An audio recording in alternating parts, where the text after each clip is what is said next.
Muy buenas noches, vamos a continuar con el avance. El día de hoy vamos a ver otro tema, y en este caso estamos entrando a la sección de preparación de la carga. Permítanme, vamos a compartir las diapositivas. Bien, tema, envases, empaques y embalajes.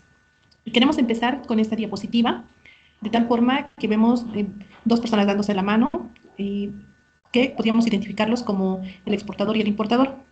Y de fondo, pues están los contenedores y el mapa mundi. Entonces, podríamos relacionar esta imagen con un contrato de venta internacional, por lo cual el exportador, pues, se ha comprometido a entregar una cierta cantidad de carga en una fecha establecida, en un lugar acordado, según algún Incoterm pactado. De tal forma, el hecho de que se están dando la mano significa de que el exportador ha cumplido. Pero, sin duda, para poder haber cumplido a cabalidad, es decir, una entrega conforme a lo solicitado, y eso también estamos hablando la calidad esperada del producto, sin duda, el envase, el empaque y el embalaje, pues son indispensables. Estos, sin duda, han hecho posible que también el producto llegue, pues, en óptimas condiciones a su destino final y que podamos llegar a un buen término. Bien, y precisamente vamos a hablar ahora de lo que representan envase, empaque y embalaje.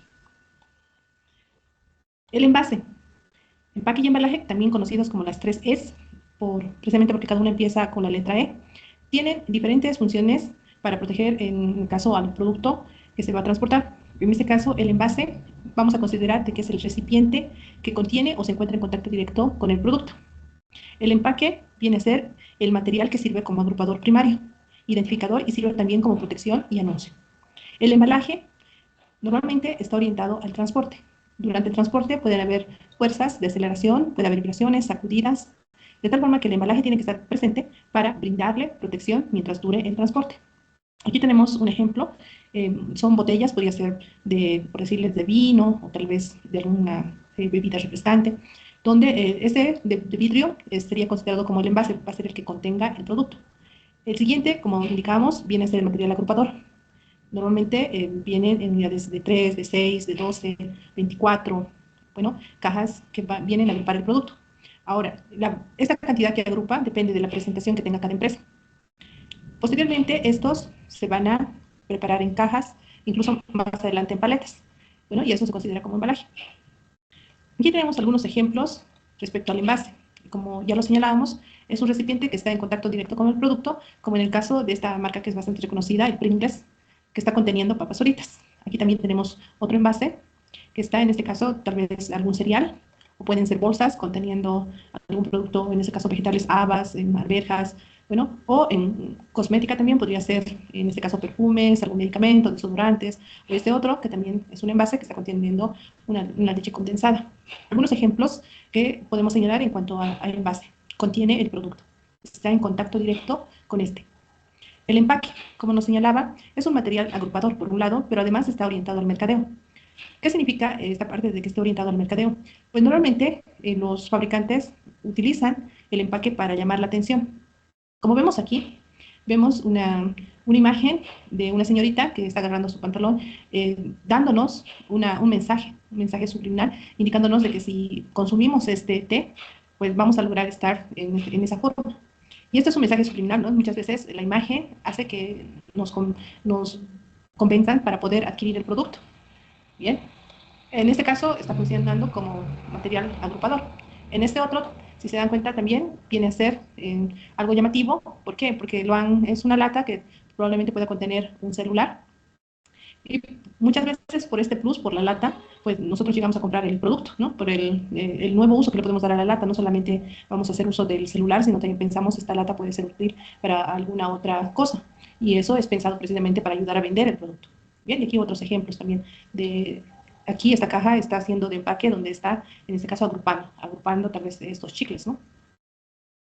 El embalaje, más bien, está orientado, dice, a proteger el producto durante el transporte, pero específicamente podemos decir incluso va más allá, protege el producto durante la cadena logística y la distribución física internacional. Como ya sabemos este término, la cadena logística viene a ser toda la empresa, ¿no? Y no solamente en este caso engloba la distribución física internacional, la cadena logística, sino también en la fase de abastecimiento, producción y distribución física internacional, las tres engloba la cadena logística. Entonces, el embalaje tiene que estar presente en el producto para brindarle protección en cada instante. Esta imagen, en este caso, es la última parte, la distribución física internacional. Aquí está el vendedor, el exportador, y aquí está el comprador, el importador. Y cada una de estas fases que está reflejando, pues pueden suceder muchas cosas que puedan dañar al producto. Vemos aquí, una vez de que va a salir el producto, la mercancía, en este caso de las instalaciones del exportador, este seguramente va a abordar un transporte por carretera, luego va a llegar a un puerto, en el puerto va a viajar transporte marítimo, luego en el país de destino nuevamente va a ser transporte por carretera hasta llegar a las instalaciones del importador.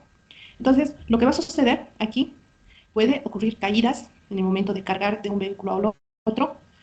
Además, el mismo transporte, hay fuerzas de aceleración, sacudidas, vibraciones, tales que pueden causar desplazamiento y que el producto se dañe. En síntesis, podemos decir que en cada una de esas fases puede ocurrir en todo momento riesgo de pérdida y de daño de la mercancía. Y ante esto, pues el embalaje tiene que estar presente para brindarle protección. Bien, pero exactamente de qué tipo de riesgos estamos hablando. Pues bien, número uno, puede darse daños por caída y golpes superiores. En el momento que se está cargando al vehículo, al primer vehículo, en el momento que está saliendo de las instalaciones del exportador, en ese momento, si la carga es manual, ahí tenemos mayor probabilidad. Normalmente en Bolivia, normalmente todavía lo estamos haciendo de forma manual, o sea, con personas, ¿no? Con trabajadores que hacen la carga al vehículo. Algunos ya utilizan cintas transportadoras, pero cuando es de forma manual, ahí hay mucho mayor riesgo, porque al principio, estamos hablando aquí, ¿no? En esta parte, el momento de que empiezan a subir el producto, la mercancía al camión o al contenedor, o sea, al principio de la jornada están todavía con la energía suficiente para hacerlo con calma, ¿no? Están subiendo saco por saco, caja por caja, pero llega un momento que la misma fuerza física de las personas pues se agota. Y en ese momento pues ya no lo hacen como lo hacían en un principio, empiezan a lanzar las cajas o incluso si no es voluntario, muchas veces ya están cansados y empiezan a caerse las cajas, ¿no? Ya por el cansancio de las personas incluso, ¿no? O muchas veces utilizan las mismas cajas, los mismos sacos como graderías cuando ya no pueden alcanzar lugares altos y ese es a veces un error mucho que se ha visto, digamos, en el momento de preparar el contenedor, la carga dentro del contenedor. Entonces ahí hay bastante riesgo, bueno, de caídas, golpes superiores, en este caso cuando son daños por caídas, un impacto vertical, y ahí pueden provocar, por ejemplo, si es que el producto era botellas de vidrio, entonces vamos a ver botellas de vidrio rotas, latas abolladas, si es que han hecho caer, en este caso, los embalajes, y si son electrodomésticos, igual, ¿no? Puede tener daño interno, de repente si eran algunos alimentos como huevos quebrados, frutas aplastadas. Más bien, si son daños por golpes superiores, de igual forma, cajas de cartón colapsadas por el sobrepeso, en este caso tal vez están mal apiladas, de tal forma de que las capas inferiores han resultado colapsadas, aplastadas. Envases plásticos deformados, productos aplastados, botellas plásticas comprimidas, equipos electrónicos dañados por presión. Pero también podemos encontrarnos en esta distribución física internacional, ya cuando está en el transporte, daños por inestabilidad térmica y así también como cambios de temperatura. Inestabilidad térmica. ¿Cuándo se da esto?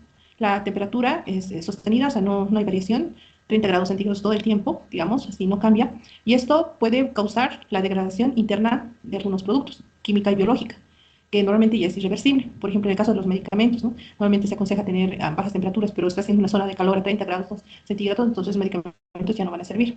O un chocolate dejado a esa temperatura se va a derretir. Bien, o algunos alimentos de que a esa temperatura pues se descomponen. O cambios de temperatura. Aquí más bien hay variaciones de temperatura bruscas. Calor, luego hace frío. Y eso es un estrés físico, ¿no? Que provoca expansión, contracción. Por ejemplo, si es lo mismo que sucede con el vidrio, ¿no? Si el vidrio está caliente y ponemos a un lugar frío, se quiebra, ¿no? Revienta. La condensación, causada también por cambios de temperatura.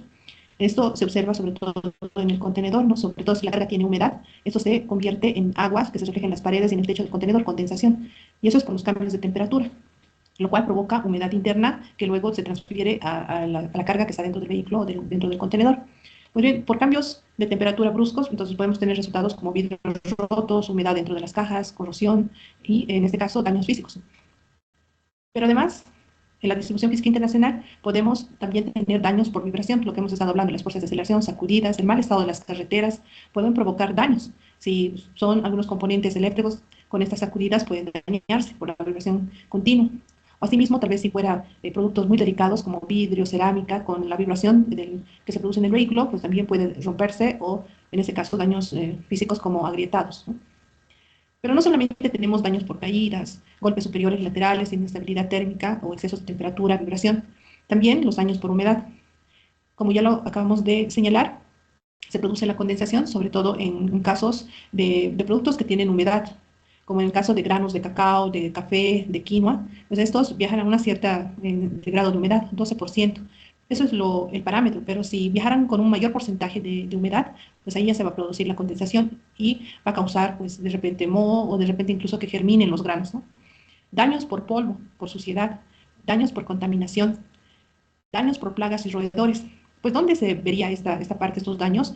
Pues bien, muchas veces el contenedor en esta fase, muchas veces el contenedor no se lo deja sobre el camión. Eh, Podría optarse por dejar el contenedor sobre el piso, en el patio del exportador. Y puede ser de que la carga se haga de noche. Y en ese momento se utiliza luz artificial, ¿no? Luz eléctrica para poder visualizar, para poder hacer el trabajo de carga. Entonces la luz llama la atención de insectos o tal vez de otro tipo de roedores, tal vez, de tal forma que llama la atención la luz y se entran al contenedor. Y ustedes se imaginarán, pues si estos se quedan ahí adentro, pueden reproducirse y pueden causar toda una contaminación. O simplemente pueden ingresar suciedad al contenedor y de tal forma de que puede dañar el producto. Bien, por eso dice daños por polvo, contaminación, plagas, roedores, robos parciales. De igual forma podría ocasionarse si el embalaje pues no está totalmente cerrado, podría darse algún tipo de robo e incluso la pérdida total durante la distribución física internacional. Pero no solamente la distribución física internacional, sino también incluso cuando ya el producto ya está, en este caso, ya lo tenemos como producto terminado, no se carga directamente a los contenedores y ya empieza a transportarse. Muchas veces el exportador tiene que almacenar una cierta cantidad. Normalmente pedidos son grandes de 1000 cajas, 500 cajas, y no lo puede producir todo de una. Entonces, en días va acumulando y eso lo va almacenando en sus almacenes. En los mismos almacenes, pues ya puede, en este caso, sufrir algún daño el producto antes de que salga de la fábrica o de las instalaciones del exportador, ya sea por un mal almacenamiento, de repente las cajas, los embalajes lo han colocado sobre el piso y el piso es de cemento, lo cual el cemento va a transferir humedad a las cajas, o lo que estábamos diciendo, que los trabajadores también apilen las cajas en las instalaciones, en los almacenes del exportador y de igual forma provoquen caídas, ¿de acuerdo? Entonces, no solamente en la distribución física internacional están los riesgos, sino ya incluso en las mismas instalaciones del exportador. Por ello, incluso el envase, el empaque y mucho más el embalaje tiene que estar presente para poder cuidar, proteger a esa mercancía y pueda ser entregado en buenas condiciones pues a su nuevo propietario, que es el importador. Funciones del envase, empaque y embalaje. Podemos explicarlo a través de las 3 Ps. P, proteger dentro de la cadena logística, lo que acabamos de explicar. Preservación y promoción, también se lo conoce como vendedor oculto. Y preservación del medio ambiente. Bueno, la primera lo acabamos ya de explicar, de la protección que deben brindar durante la cadena logística, pero también tenemos la otra, que dice la función de presentación y promoción, vendedor silencioso. Pues muchas veces se utilizan estas, sobre todo el empaque, ¿para qué? Para convencernos de comprarlos, de adquirir el producto. Bueno, muchas veces utilizan colores llamativos, formas llamativas, o como indicamos, dan ciertos plus o regalitos, digamos, adjuntos al producto, para que nos convenzan y podamos adquirir ese producto. Y por eso, silenciosamente, ¿no? Entran a nuestra mente y ahí actúan, ¿no? Los mensajes, los colores, los mensajes subliminales, de tal forma que nos convence a comprar ese producto de inmediato. Por eso se dice vendedor silencioso. Por sí mismo, el empaque vende, ¿no? Por los mensajes que nos lanza con colores, formas. Y de ahí viene vendedor silencioso. Es normal que en la literatura o en otras páginas web que puedan revisar referente a estos temas, en vez de envase, empaque y embalaje, puedan encontrar estos términos. Envase primario, que hace referencia al envase que acabamos de definir, el envase secundario, que viene a ser el empaque, y el envase terciario, que viene a ser el embalaje.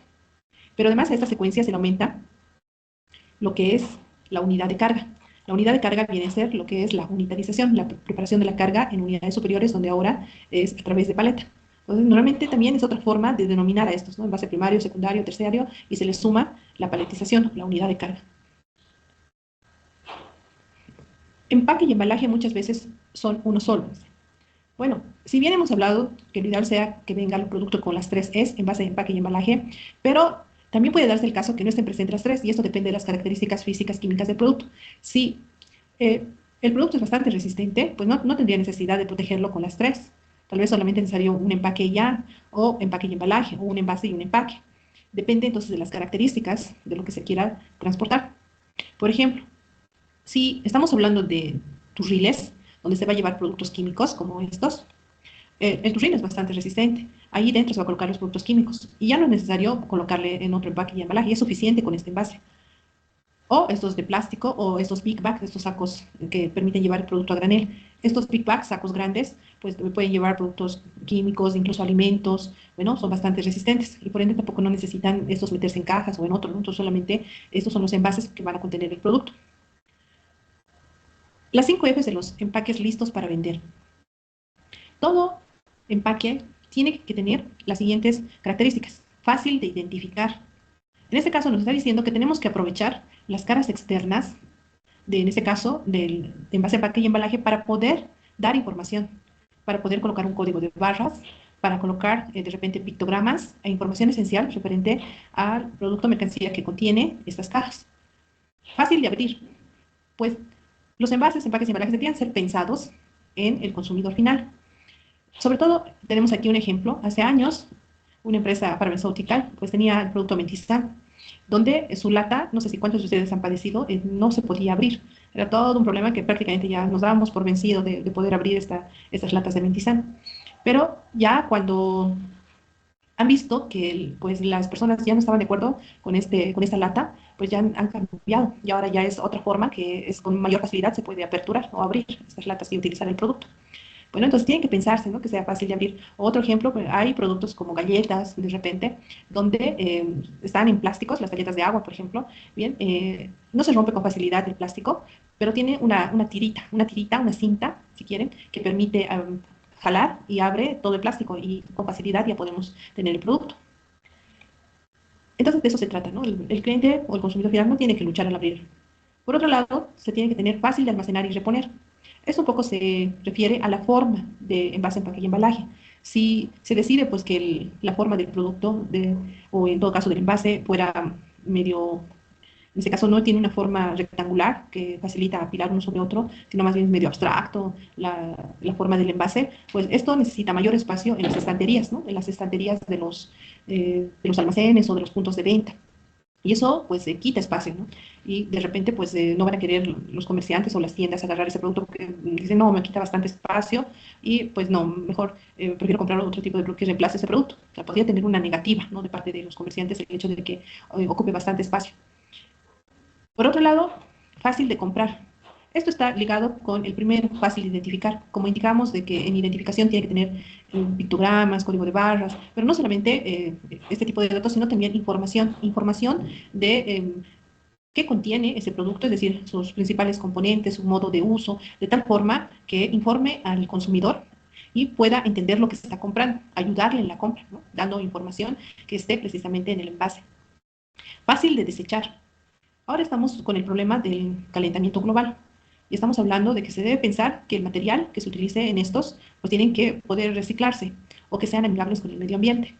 Aquí podemos dar la idea, en el caso de la quinoa, pues se ha visto que mucha madera se utilizaba para elaborar las cajas de cartón o de corrugado, entonces para evitar esto se ha visto la posibilidad de poder de las mismas plantas de la quinoa pues fabricar cajas.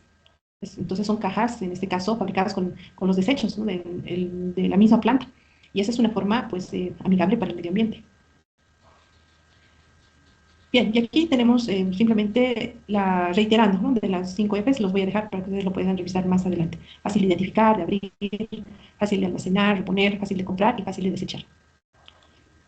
Bueno, aquí lo vamos a hacer de forma individual, como no estamos de forma presencial, vamos a solicitarles, aquí tenemos 1, 2, 3, 4, 5, 6, 7, 8, 8 en este caso, casos, donde tenemos que identificar en cada caso qué es lo que no ha cumplido, o sea, qué F, ya será que no está cumpliendo con fácil de abrir, fácil de comprar, fácil de identificar, cuál F no está cumpliendo estos productos, aquí estamos describiendo el producto y con cuál no estará cumpliendo.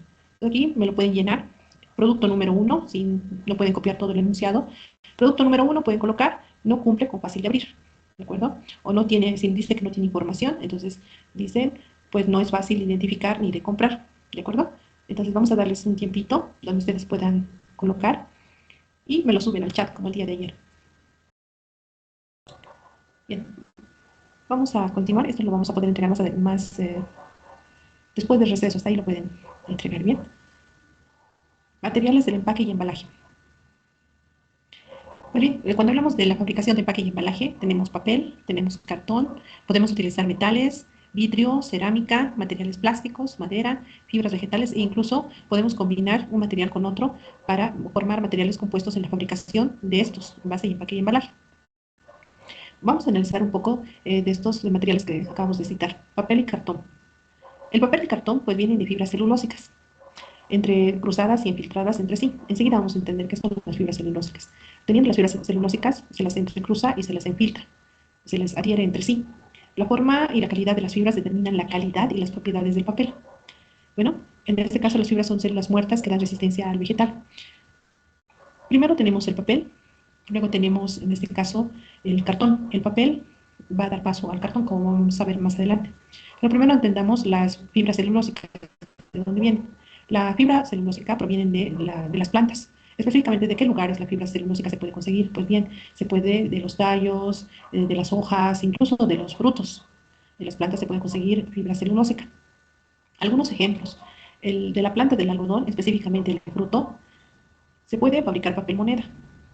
Por eso, por eso se da el caso cuando accidentalmente dejamos un billete en nuestro bolsillo y lo metemos a la lavadora y bueno, y nosotros nos percatamos después de que ese billete se ha quedado en el pantalón o en la prenda y nos asustamos, ¿no? Tal vez por la pérdida de dinero, pero cuando sacamos el billete nos damos cuenta que casi no le ha pasado nada, ¿no? No le ha afectado. Y eso es porque es un papel bastante resistente, ¿no? Es prácticamente como una tela y que viene del algodón. También podemos utilizar la fibra celulósica del algodón para fabricar papel de dibujo, papel de filtro, papeles resistentes y de larga duración.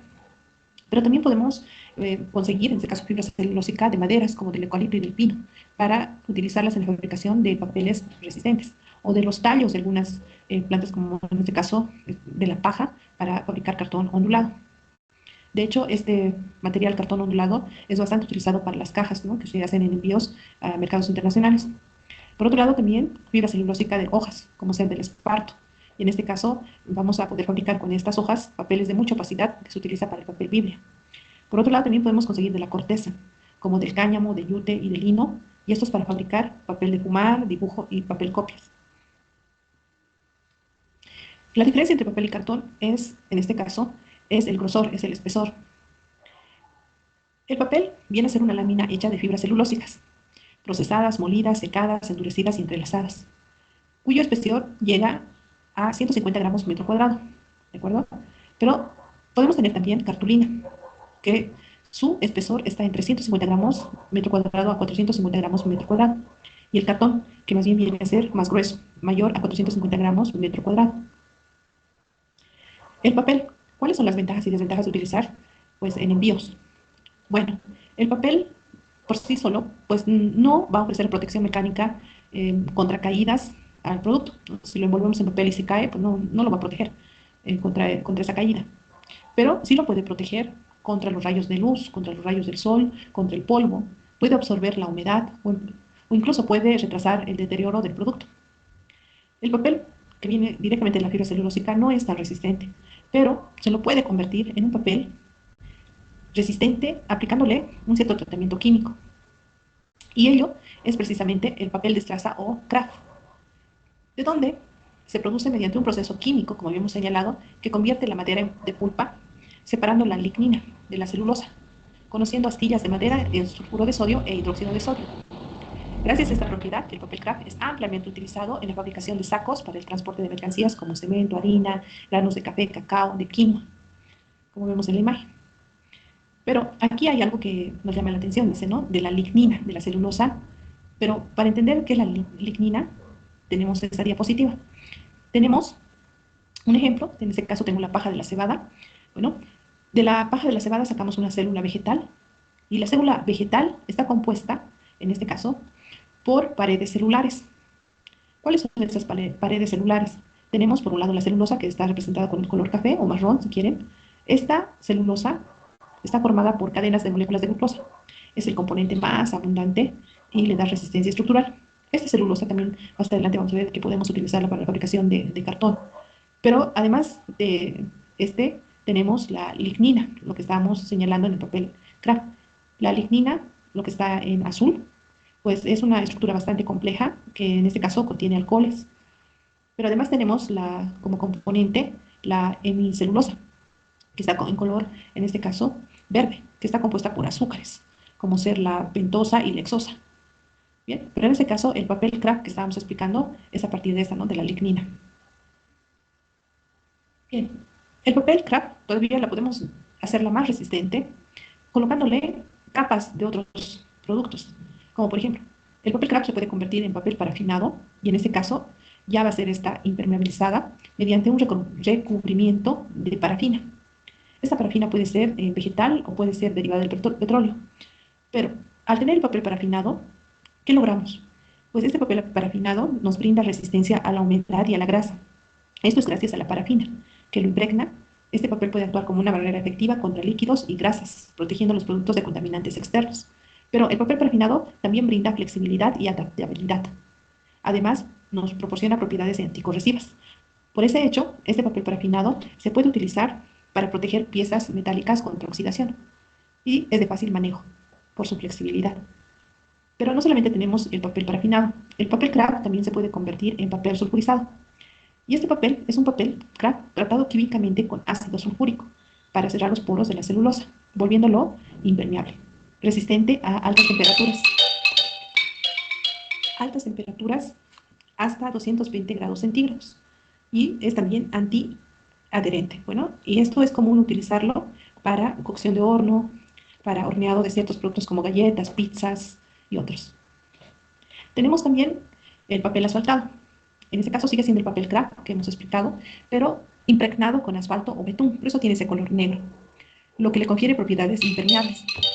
Mil disculpas, papel asfaltado, como estábamos indicando, este papel asfaltado es un papel craft impregnado con asfalto o betún, y este, como podemos ver, pues tiene aplicaciones muy importantes en la industria, como por ejemplo para proteger estos tubos de acero para contraoxidación, o se puede fabricar con este papel asfaltado este tipo de sacos, como pueden ver en la imagen, los cuales van a llevar productos químicos o agentes que pueden dañar de repente la naturaleza, entonces por eso tienen que venir este tipo de sacos protegidos. Tipos de cartón. Bien, vamos a volver a esta imagen, en este caso, donde tenemos la paja de la cebada. Como habíamos indicado, tenemos la célula vegetal que tiene diferentes capas, paredes celulares, donde una de ellas es la celulosa. Ahora la celulosa me va a permitir ir fabricando el cartón que estamos explicando. Vamos a trabajar con este ahora. El papel craft era con la lignina, pero ahora con la celulosa. La celulosa, en este caso, es un material no uniforme, ¿no? En este caso celulósico no uniforme, como vemos aquí, es humedecido y entra también con pegamento, con aditivos, de tal forma de que humedecido y con este pegamento entra a una máquina plana, como pueden ver, y sale una lámina, en este caso ya de cartón, y esto se conoce como cartón sólido. Pero también tenemos la otra opción, el cartón compacto. En este caso, el procedimiento es un poco diferente. Primero se debe conseguir el papel y varias hojas de papel con adhesivo se unen mediante presión para formar el cartón. O sea, primero tiene una fase previa del laminado del papel, ¿no? Tenemos otro tipo de cartón, tenemos el cartón couché. En este caso, el cartón couché es un material fabricado a partir de fibras celulósicas y recubierto con una capa de pigmentos minerales. Esta capa de pigmentos minerales es como caolín o carbonato de calcio, que le van otorgando una superficie lisa y brillante o mate. Su principal ventaja es su alta calidad de impresión, lo cual lo hace ideal para aplicaciones gráficas y de embalaje. También tenemos el cartón folding, también llamado como cartoncillo. Y como vemos en esta imagen, pues se caracteriza en este caso por un material celulósico de multicapa. Tiene diferentes capas de material celulósico, pero donde la capa superior es de mayor calidad, de tal forma que permite la impresión de letras y de imágenes. Este es utilizado para, como podemos ver, como para almacenar medicamentos, cosméticos o de repente alimentos. El cartón gris, este viene a ser elaborado mediante fibras recicladas. Por ende, tiene un menor precio, pero además son bastante resistentes. También se lo conoce como cartón piedra. Se lo puede utilizar para separadores. Aquí, como podemos ver, normalmente cuando llevamos algún producto delicado, como botellas de vidrio, cristales, vasos de cristal, pues para que no se choquen uno contra otro, se le separa con material, una lámina, cartón separador, y eso se lo elabora con cartón gris o piedra. También se puede elaborar cajas. Entonces, podemos explicar de que este cartón gris, que es de fibra reciclada, se puede utilizar para cajas rígidas de joyería, calzados, ideal para encuadernación, cartonaje, maquetas y manualidades. Tenemos también el cartón panel nido de abeja. Se trata de un sándwich formado por un núcleo en forma hexagonal, que recuerda la forma de un panel de abejas y dos caras de cartón. ¿Cómo lo podemos explicar un poco más sencillo? Como pueden ver, Aparentemente, al decir sándwich, quiere decir que tiene diferentes capas, como los sándwiches tal vez que lleva un pan, una lechuga, su tomate y termina con otra cara del pan, ¿no? Es lo mismo, aquí tenemos, en este caso, una lámina, una hoja de papel laminada. Su alma, su centro, su núcleo es un cartón de forma hexagonal que aparenta ser un cartón, en este caso, de forma de un panal, ¿no? Tiene ese aspecto y de ahí su nombre también. Y en la parte de abajo tiene otra lámina, hoja de cartón. Estos tres están unidos con pegamento. Y esto es bastante resistente, que puede ser utilizado, en este caso, para el cuidado de productos bastante delicados, es decir, embalajes de productos delicados. Se puede utilizar como mamparas para la fabricación de muebles, soportes publicitarios, entre otros. También tenemos el cartón corrugado. En este caso, de igual forma podemos entenderlo como sándwich, porque tiene diferentes capas unidas entre sí. Pero a diferencia del panal nido de abeja, el núcleo, el centro, más bien viene a ser un papel ondulado, como pueden ver. Este es bastante utilizado para envíos en comercio internacional. Va a depender del tipo de ondulación que trae, incluso el número de papeles ondulados que trae este cartón para saber cuál es su resistencia. Como habíamos señalado, este se destaca, este cartón corrugado, permitiendo fabricar cajas con gran versatilidad de usos y altos niveles de resistencia. Aquí un pequeño resumen de lo que acabamos de mencionar. El cartón corrugado se lo utiliza normalmente para protección y transporte.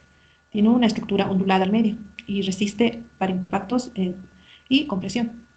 En cambio, el cartón folding o cartoncillo más bien es para envases comerciales. Son ligeros, plegables y de calidad para poder hacer una impresión pues bastante atractiva. Tenemos el cartón sólido, así también el cartón compacto, que sirve para embalaje rígido y resistente. Son multicapa comprimida de alta densidad y rigidez para, en este caso, para empaques y embalajes. El cartón gris normalmente se utiliza como protección interna para estos separadores. Es de bajo costo porque es de material, fibras recicladas. Descripción y usos del cartón corrugado. El cartón corrugado, como ya lo hemos señalado, es una estructura compuesta, ¿no?, por diferentes hojas de papel ondulado, adheridas unas contra otras, ¿de acuerdo?, con cartón o hojas de papel plano. Aquí tenemos sus correspondientes componentes. La hoja de papel o cartón plano, el cartón ondulado y, en este caso, también otro cartón o hoja de papel. Bien. Tenemos diferentes tipos de cartón. En este caso, el cartón simple, que es como vemos en la imagen, tenemos una lámina o cartón plano y su ondulación. No tiene la cara superior. Este se conoce como single face. Tenemos, por otro lado, el cartón corrugado sencillo. El cartón corrugado sencillo, single wall, en este caso ya está completo. Tenemos el linear, que se conoce también como cartón plano, la ondulación, y en la parte de arriba su linear o cartón plano. Normalmente estos tienen una ondulación del tipo B y tipo C, que lo vamos a entender un poquito más adelante. Esta ondulación también se llama flauta, ¿de acuerdo? Y viene por tipos. Y en este caso lo vamos a encontrar normalmente en B y C, pero eso lo vamos a entender un poco más adelante. También tenemos el cartón corrugado doble. Como su nombre lo indica, al decir doble, nos está indicando dos ondulaciones, dos capas de ondulaciones. Si contamos en total, ¿cuántas capas tiene? 1, 2, 3, 4, 5, 5 capas de papeles, donde 3 son planos, 1, 2, 3, y 2 son ondulaciones, ¿no? Y de igual forma, aquí vamos a encontrar que normalmente esta ondulación es del tipo B y el otro es del tipo C, en este tipo de cartones de cartón corrugado o flautas, que lo vamos a ver esta parte un poquito más adelante. También tenemos el cartón corrugado triple, y como su nombre lo señala, pues tiene 3 capas, 1, 2, 3 capas de ondulación. En total tiene 7 capas, 4 caras lisas y 3 onduladas. ¿Bien? Y aquí vamos a tener la forma de fabricación. Como lo hemos señalado, un cartón corrugado pues está conformado por, en este caso, por 3 capas, que ese es el cartón simple, donde, como pueden ver, necesitamos de estas masas corrugadoras que van a formar la ondulación del papel. Entra plano, pasa por la masa corrugadora y toma la ondulación. También tenemos esta otra entrada que es lisa, tenemos aquí también otra, y por estos rodillos pasa por una máquina con rodillos, con pegamento que está ya en cada una de las capas, lo cual hace que se comprima y se forme el cartón. Aquí lo importante es resaltar que muchas veces el cliente exige que el adhesivo, el pegamento, sea agua y almidón. ¿Por qué? Porque señalan que muchas veces el adhesivo, si es químico, pues puede contaminar el producto, sobre todo si estamos hablando de productos orgánicos, alimentos, que hay que ser estrictos y pues el mismo embalaje tiene que aportar esto, ¿no? Tiene que ser consecuente con lo orgánico y por ello se tiene que trabajar con pegamentos en base a agua y almidón. Bien, vamos a ver tipos de cartón corrugado. Tenemos tipos de cartón corrugado según su estructura. Como hemos podido ver, tenemos una cara, tenemos los sencillos, dobles y triples. Pero no es la única forma de clasificar estos tipos de cartón, sino podemos clasificarlos según la ondulación que traen. Para poder conocer el tipo de ondulación, que también se llama flauta, a esta ondulación, tenemos que medir, se tiene que saber cuánto mide de altura esta ondulación. Puede medir, por ejemplo, 4.25 milímetros desde este punto hasta este otro y se considera como onda A, tipo A. Pero si midiera más bien 2.48 es onda B. Y si mide 3.53 milímetros, onda C. Por un lado, pero no es lo único que se tiene que conocer para determinar el tipo de onda. También se tendrá que conocer otros aspectos. Así como tenemos la A, la B y la C, también podemos tener más pequeñitas ondulaciones, como en el caso del tipo E microconjugado y el tipo F ultra microconjugado. Continuamos. La altura sí es necesaria conocerla, pero también debemos conocer la medición. La medición de este punto a este otro punto, que se lo conoce como paso, y lo estamos aquí pues identificando con la letra P. También tenemos que conocer el espesor o el grosor, que lo estamos aquí señalando con la letra C. Altura, paso y espesor son necesarios para determinar el tipo de onda flauta que trae el cartón corrugado o ondulado. Además, se necesita conocer el coeficiente de ondulación. Como sabemos, inicialmente, el cartón corrugado parte de tres cartones planos, linears, ¿no? Planos. El del medio se consigue cuando pasa por la masa corrugadora. Para conocer el coeficiente de ondulación, lo que se hace es tratar de volver a su estado inicial, a las tres eh, láminas o a los tres cartones planos, ¿de acuerdo? Para poder saber su coeficiente. Lo que queremos saber, si tomamos una muestra de 1 metro, si cortamos un cartón de 1 metro, lo que queremos saber cuánto de cartón plano se ha utilizado para ese metro. La ondulación lo aplanamos y tratamos de volver a su estado inicial. Y queremos saber cuánto de este se ha utilizado en 1 metro de este cartón corrugado. Para ello, entonces lo que hacemos, si era 1 metro y lo llamamos L, medimos el papel que era ondulado, pero ya lo hemos vuelto a su estado inicial, plano, a ese lo vamos a considerar con L' y medimos cuánto de eso tenemos. Y luego lo dividimos entre estos dos. Ese es el coeficiente de ondulación, L' dividido entre L. Como en este caso mide 1.542, lo hemos dividido entre 1 y da lo mismo, ¿no? Esos son algunos aspectos que se tienen que conocer para determinar el tipo de onda. Las fábricas de cartón tienen este tipo de tablas. Tienen estos tipos de tablas donde tenemos que definir pues precisamente qué tipo de onda, flauta y otros también lo llaman canal, tiene ese cartón corrugado, pero con la información que acabamos de obtener. Es decir, tenemos que saber el espesor, tenemos que conocer la altura, el paso, el número de ondas por metro. ¿Cómo sería esto? También lo podemos conseguir. Es decir, en este metro que hemos cortado, podemos contar cuántas, ¿no? Por ejemplo, si fuera este el caso, un metro, 1, 2, 3 ondas, podríamos decir, ¿no? Y el coeficiente de ondulación que acabamos de explicar. Conociendo estos datos, venimos a la tabla y podemos ubicar, ¿no?, dónde cae y determinar qué tipo de onda es, o canal o flauta, ¿no? Para practicar, lo que les vamos a solicitar, y esto ya para la casa, que ustedes puedan conseguir algún cartón, sin duda tienen alguna caja de cartón, que puedan cortar una muestra y que puedan con la ayuda de una regla tomar esos datos, tomar lo que acabamos de decir, que puedan tomar su alto de la ondulación, cuánto mide la altura, el paso, el espesor, que incluye los linears, después el coeficiente y además el número de ondas. Y una vez que tengan esa información, puedan trasladarse a la tabla y cuadrar, ¿no?, en cuál canal, en este caso, en cuál perfil de ondulado pues, cae, ¿no? Si suponiendo de que he hecho el trabajo y cae en estos parámetros, podría determinar que es canal C, con onda mediana, ¿de acuerdo?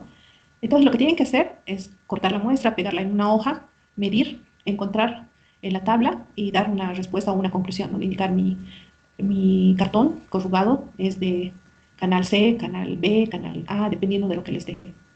Y sacarle una fotografía y subirlo al Moodle, ¿de acuerdo? Entonces este es otro trabajo que vamos a dejar pendiente.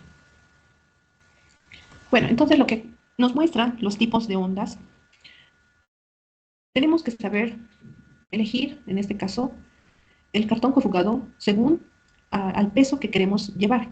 Por ejemplo, aquí tenemos dos ejemplos. Normalmente el canal simple se utiliza en cajas que pueden llevar hasta menos 8 kilos.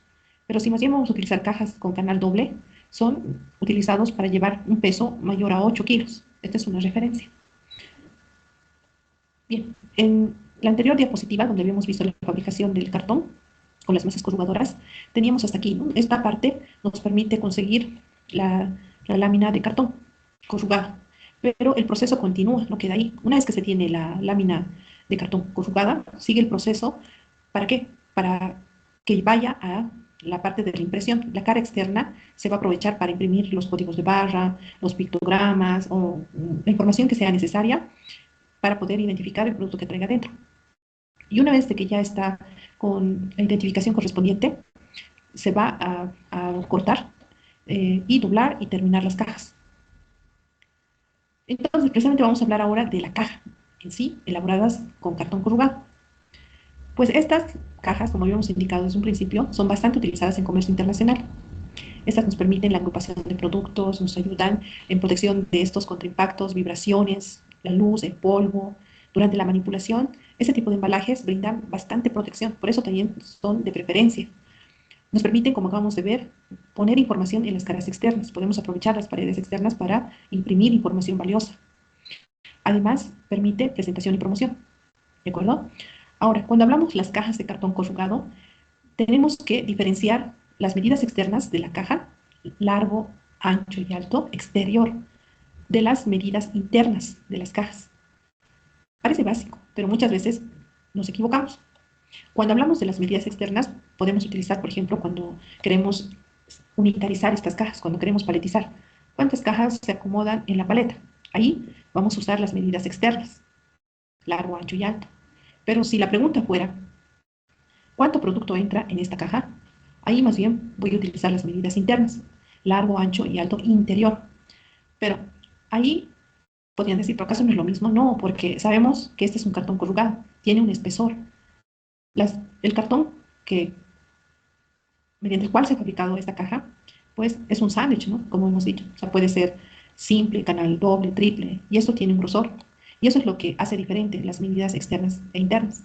Si es canal, en este caso, un cartón corrugado, en este caso con 3 ondulaciones, pues ahí vamos a notar mayor la diferencia, ¿no? Más grueso le quita mayor espacio interior a estas cajas. Y también podemos llegar a confundir estas medidas cuando hacemos un pedido, ¿no? Cuando el fabricante nos dice de estas cajas, envíeme sus medidas para el producto. Y si vamos a mandar de repente las externas, pues puede ser de que el producto entra, pero hay espacios que va a sobrar, ¿no? Ahí adentro. Y eso puede causar desplazamiento, que choque el producto contra las paredes de las cajas, ¿no? Entonces, en el momento que se utilicen estas medidas, hay que analizar para qué las necesitamos, ¿no? Si es en la unitarización, vamos a tomar en cuenta las medidas externas. Si estamos haciendo algún ejercicio o tal vez estamos diseñando para el producto, más bien las medidas internas, ¿no? Para saber la cantidad de producto que entra dentro de este. Y la explicación está precisamente en esta imagen. Las paredes tienen un grosor, un espesor, que no podemos olvidar, cuanto más grueso nos quita espacio interno. Por eso aquí podemos ver, ¿no?, el largo interno, que es lo de adentro, de aquí a aquí, el largo con desarrollo, que incluye la ondulación, y el largo externo, que incluye los linears más, ¿no?, el linear externo. Cuando hablamos de los tipos de cajas corrugadas, tenemos de dos tipos. Tenemos las cajas RSC y las cajas troqueladas. ¿Qué pueden ver de estas dos? Pues si son observadores, aquí pueden visualizar que las cajas RSC vienen de una lámina de cartón totalmente rectangular, donde se han rayado las ranuras para luego doblarlas y armar la caja. Estas cajas RSC pues, son más sencillas de diseñar y de armar, ¿no?, que estas otras, las cajas troqueladas. Tienen una forma irregular. Estas ya no se forman totalmente de una lámina rectangular, ¿no?, como ven aquí. Su forma es irregular, que al armarlas también forma la caja. ¿De dónde viene RSC? Pues de Regular Slot Container, que significa caja ranurada de uso regular, totalmente rectangulares. Ahora, ¿cuáles son más económicas? Pues estas, porque como es directamente de una lámina rectangular, son más fáciles de diseñar, a diferencia de las troqueladas. ¿Por qué? Las troqueladas, estas, necesitan un molde, conocidas como troquel, por ende también la máquina troqueladora. El molde le va a dar la forma y la máquina troqueladora va a hacer que corte la lámina de cartón según esa forma. Entonces son más costosas porque muchas veces no se puede conseguir la medida exacta para mi producto. Por ello tendría que primero hacer el molde o el truquel, dependiendo de la medida exacta de mi producto, y eso trae un costo extra. Por eso muchas veces los que trabajan con cajas troqueladas, pues van donde los fabricantes de estas cajas y, bueno, y trabajan con medidas que ya tienen ellos, ¿no? Para no incurrir en costos extras. Pero a ver, veamos un poquito. A veces las imágenes, los videos hablan más que la explicación, ¿no? Que se está dando. Veamos este video. Vamos a ver si se está compartiendo el sonido.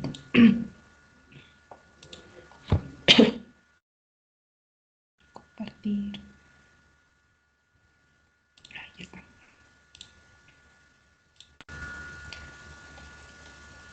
Atentos, por favor.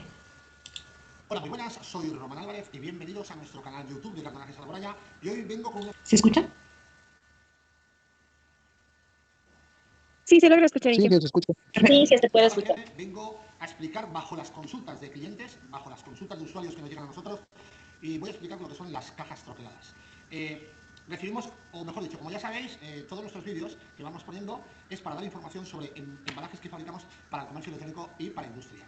Y entonces, estas últimas semanas hemos recibido muchas consultas de gente que es emprendedora y desconoce el mundo del embalaje y nos hacen una pregunta muy continuamente, que nos preguntan qué son las cajas troqueladas, qué son los troqueles.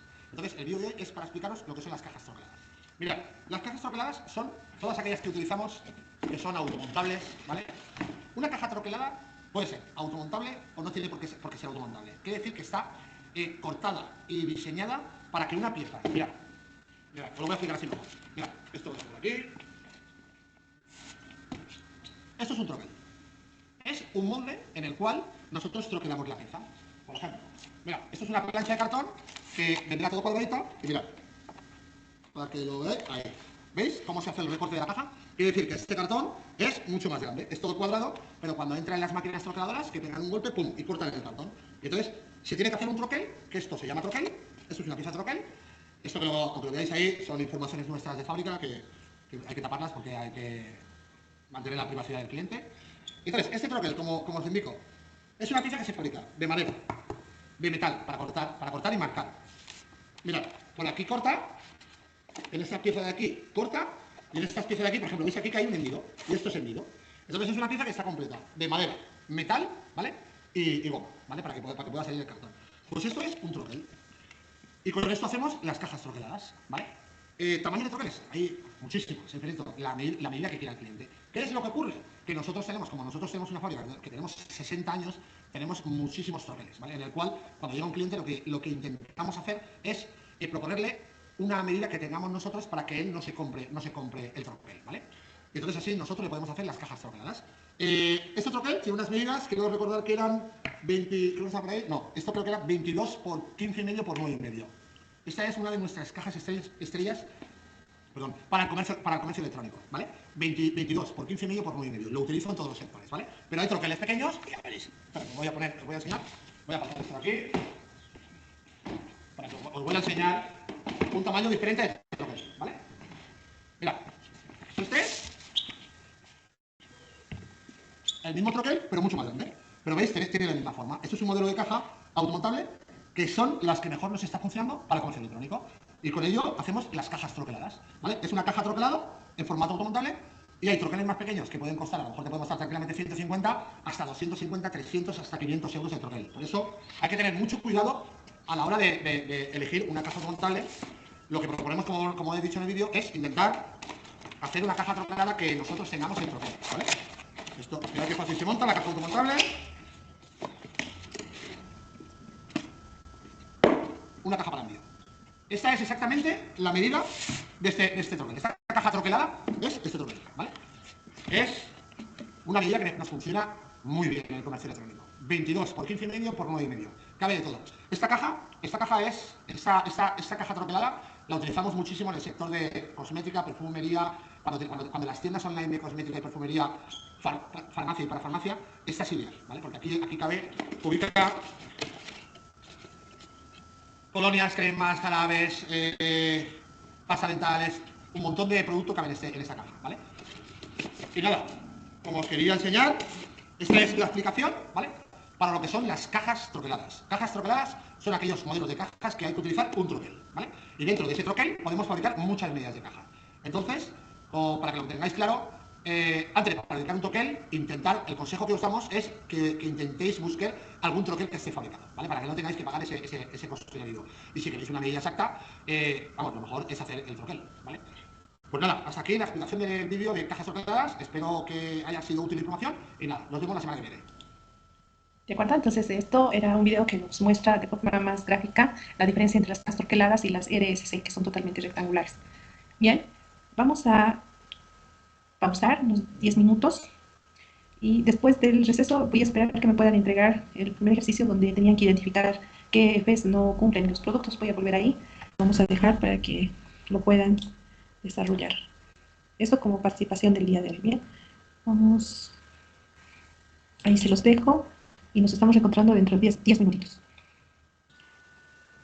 Muy bien, vamos a retomar. No olviden mandar este ejercicio, bueno, esta práctica que tienen al chat, ¿bien?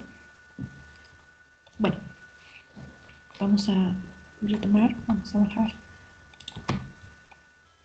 Bueno, según lo explicado, las cajas de cartón corrugado pues son bastante resistentes y además, como habíamos señalado, pues estos son bastante utilizados en el comercio internacional precisamente por sus características y su resistencia.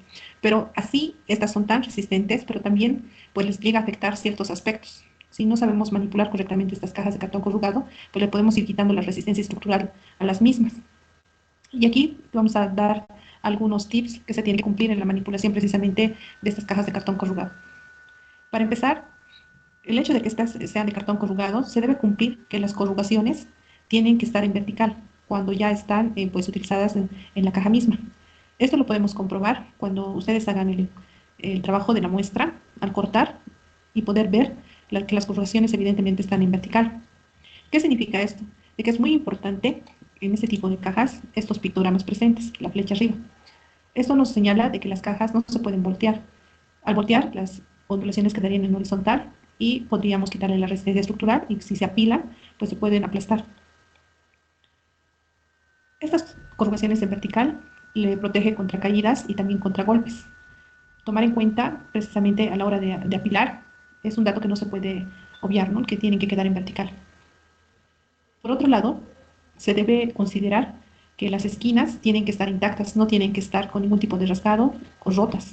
De igual forma, si estas cajas que tienen algún defecto en las esquinas, pues se las apila, no se sorprendan de que al final quede todo aplastado. Ahora, aquí tenemos un inconveniente.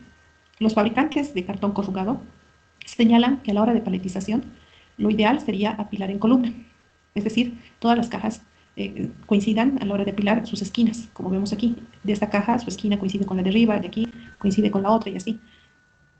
Y eso sucede también en este lado. Las esquinas coinciden al momento de apilar, pero para los estibadores, para las personas que en este caso se dedican a estib y trincaje, pues ellos señalan que estibar todo en columna o apilar todo en columna, como en este caso, pues provoca un mayor desplazamiento. Las cajas se desplazan con mayor facilidad. Pero ¿dónde está aquí la dificultad? Pues si apilamos en columna, vamos a tener la posibilidad de que se desplacen con mayor facilidad, pero si en este caso hacemos caso a lo de estib y trincaje, que señala que más bien de apilar todo en columna, más bien tiene que ser entrelazado. Es decir, una capa, las cajas van a estar dispuestas en una posición y en la segunda capa lo que estaba aquí adelante se viene aquí atrás y lo que estaba aquí va a ir en la otra capa al otro lado. Eso se llama entrelazado, de tal forma que las esquinas ya no coinciden como en este caso. Esto es un arrume o apilado, trabado, entrelazado. Y para los de estib y trincaje esta forma es más segura. Pero al hacer eso, al trabar las cajas entre capa y capa, se está perdiendo 45% de la resistencia vertical de las cajas de cartón corrugado. Entonces ahí tenemos un problema. Hacemos caso a los fabricantes o a los de estib y trincaje, pero tendría que haber alguna solución, tratando de no minimizar en todo caso la resistencia de las cajas de cartón corrugado. Por ello, tenemos dos opciones que podríamos utilizar a la hora de paletización de estas cajas de cartón corrugado. El método 1 consiste en algunas capas, los primeros tendidos o capas, en aquí 3, se pueden apilar en columna, arrume en columna, donde las esquinas coinciden. Las siguientes capas o tendidos los vamos a entrelazar. Las cajas que estaban aquí se van a ir atrás, o sea, si estaban aquí en esa posición, ahora estas se van atrás. Y estas, las que estaban en este lado, se van a venir al otro lado. Y así estaríamos, de alguna forma, entrelazando las capas superiores. Pero si no es este método, tendríamos que optar por este segundo método. Todo en columna, todas las esquinas coinciden, las cajas están en la misma posición, pero cada dos capas colocar una lámina de cartón, una hoja de cartón. Uno, dos, una lámina de cartón. Uno, dos, una lámina de cartón. Esto va a ser de evitar el desplazamiento, donde las hojas de cartón son como antideslizantes. Ya sea el método 1 o método 2, con tal de no afectar la resistencia estructural de las cajas de cartón corrugado en la paletización. Pero también tiene que haber una relación de los espacios entre las tablas de la paleta y el ancho de las cajas. Tenemos que tomar el ancho de las cajas y dividirlo entre la cantidad de tablas que hay. Y ese valor tiene que ser el espacio que haya entre una tabla y la otra. Si es mayor, pues también vamos a provocar que las cajas al colocar sobre esta paleta se deformen. Y al colocar el apilamiento una sobre otra, pues de igual forma puede desplomarse. Además, se debe tomar en cuenta la carga tiene que venir adentrada, o también se conoce como arrume sin voladizo, es decir, que la carga no sobresalga de la paleta. Esto se conoce como carga adentrada y no sobresalida, ¿no? Sin voladizo. Cuando se trabaja con voladizo sería carga desbordada de esta forma. En este caso, perdón, las cajas están saliendo de la pared.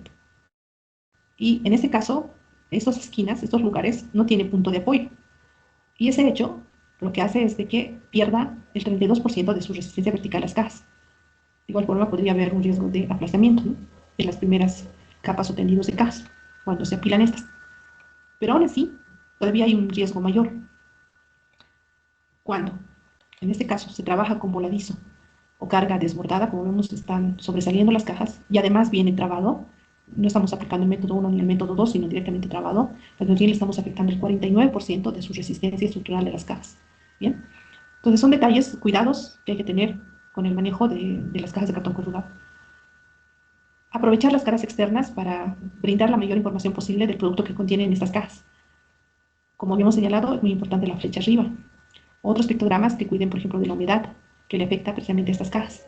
Y otras información referente al envío, de repente, al peso o información del exportador o del importador.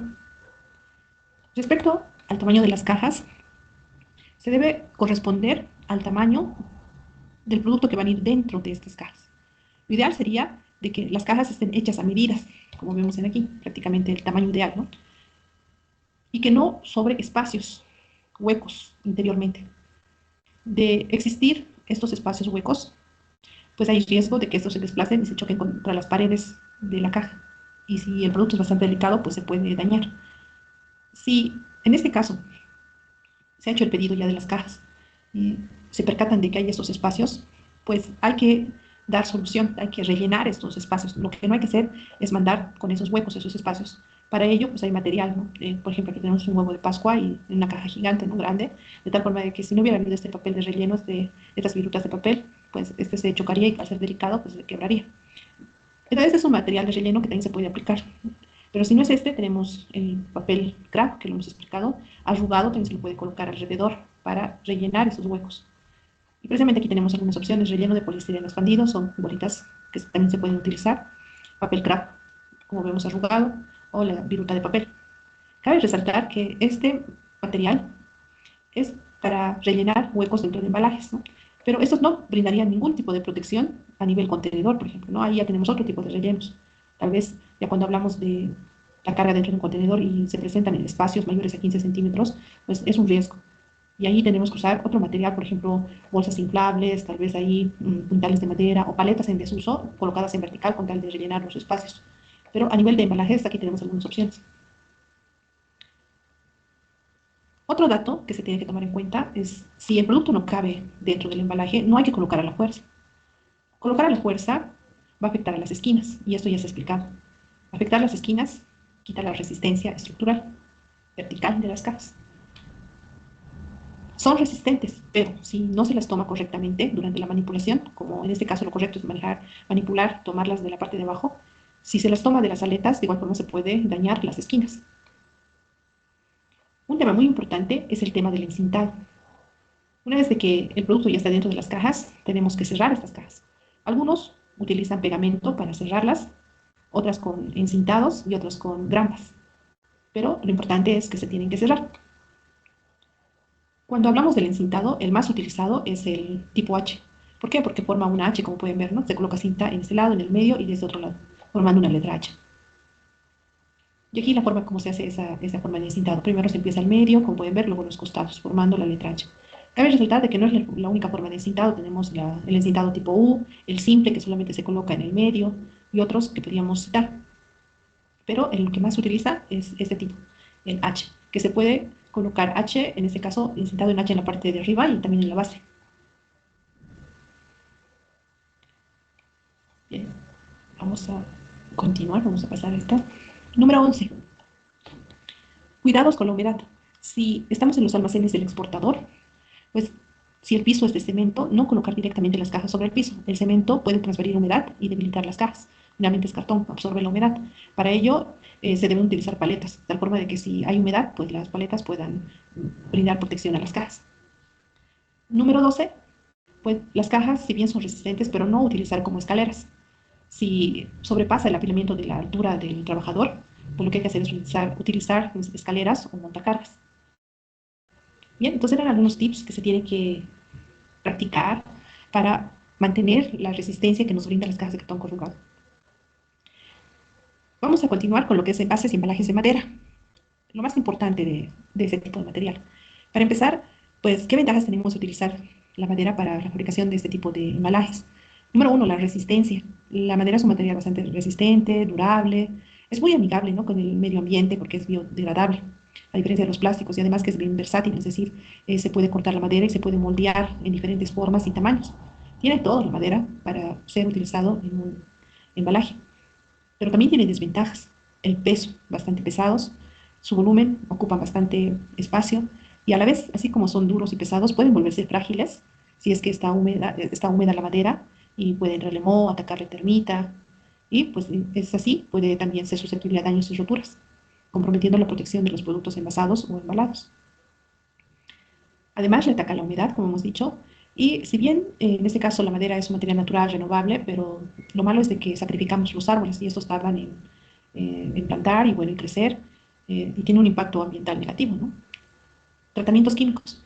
Para poderlo hacer resistente a la madera, tenemos que prevenir el deterioro y la descomposición de la madera a través de tratamientos químicos, con pesticidas, bromuro de metilo, finalmente productos químicos, ¿no?, que también tienen un impacto ambiental, y eso es parte de las desventajas de utilizar la madera para la fabricación de embalajes. Un tema que hay que considerar en la madera es el contenido de humedad que estos tienen. Pues bien, un dato interesante es de que la madera, para ser utilizada en la fabricación de embalajes, un parámetro promedio tendría que estar en 15 a 18% con un grado de humedad. Es decir, el contenido de agua tiene que estar en ese parámetro. Pero lo ideal sería incluso bajar esto de 7 a 12%. De tal modo que ahí está, en condiciones óptimas para utilizarla en la fabricación de algún envase, empaque, embalaje de madera. Cuando recién se tala de los árboles la madera, 60% se puede decir de que es agua, o sea, humedad. Y recién talado, utilizado para fabricar un embalaje, pues no, prácticamente le va a atacar moho, termita. Es por ello que antes hay que bajar el grado de humedad. La densidad de la madera es la relación entre el peso y el volumen. Como hemos señalado, estos contienen un cierto grado de agua, ¿no? Lo normal, lo ideal sería un 12%, en este caso, de contenido de humedad. Si, por ejemplo, estamos hablando en este caso, de la madera del roble, recién cortado, con alto contenido de humedad, su densidad es de 1000 kilos metro cúbico.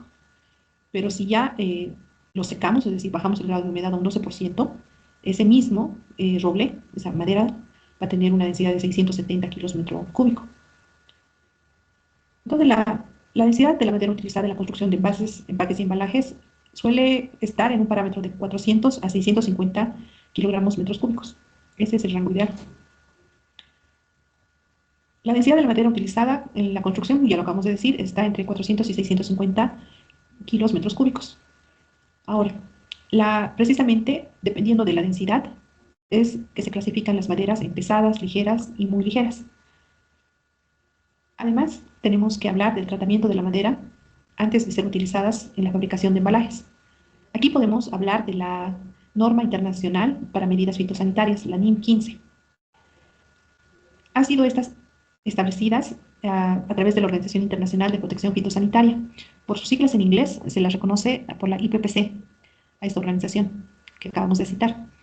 Esta nos indica que la madera tiene no solamente ser secada, sino también tiene que sufrir un tratamiento químico con productos que tienen que estar previamente aprobados.